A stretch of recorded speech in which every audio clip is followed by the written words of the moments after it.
اور اگر ایک جو ہے وہ ہمارے انگلی جسم سے کٹ کر الگ ہو جائے تو پورے جسم میں درد محسوس ہوتا ہے، لیکن جب وہ کٹی ہوئی انگلی ہے وہ تمام احساسات سے جو ہے بالکل اس میں احساسات ختم ہو جائے گا، وہ احساسات سے محروم ہو جائے گی۔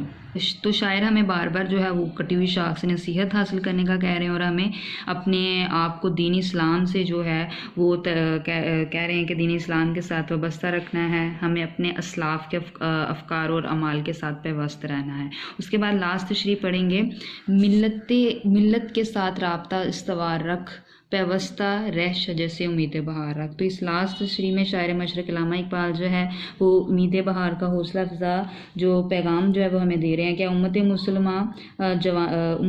کے جوانوں ملت اسلامیہ کے ساتھ اپنے تعلقات کو مضبوط رکھو، آپس میں انتشار سے بچو اور اتفاق کو خوب بڑھاؤ، یعنی آپس میں اتحاد اور اتفاق رکھو، تمہارے آپس کے جو تعلقات ہیں وہ مستحکم ہونے چاہیے۔ اے مسلمانوں شجر اسلام کے ساتھ پیوست رہو اور دلوں کو امید بہار سے پور رکھو، اور نا امیدی اور مایوسی کو اپنے قریب نہ آنے دو، یعنی ہمیشہ جو ہے وہ امید رکھنی چاہیے اور مایوسی کو اپنے قریب تک نہیں آنے دینا چاہیے۔ اس کا نتیجہ یہ نکلے گا کہ ہمارا جو اسلام کا یہ درخت جو ہے یہ تناور درخت پھلوں سے لد جائے گا، ان پھلوں کے اندر موجود بیجوں سے نئے پودے اگیں گے، ٹھیک ہے۔ تو علامہ اقبال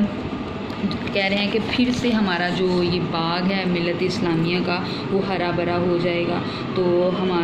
ہمیں جو ہے وہ اپنا خواب ہمارا جو ہے وہ حقیقت بن جائے گا اور ہماری کوئی ادھوری خواہش نہ رہے گی۔ یعنی یہ پوری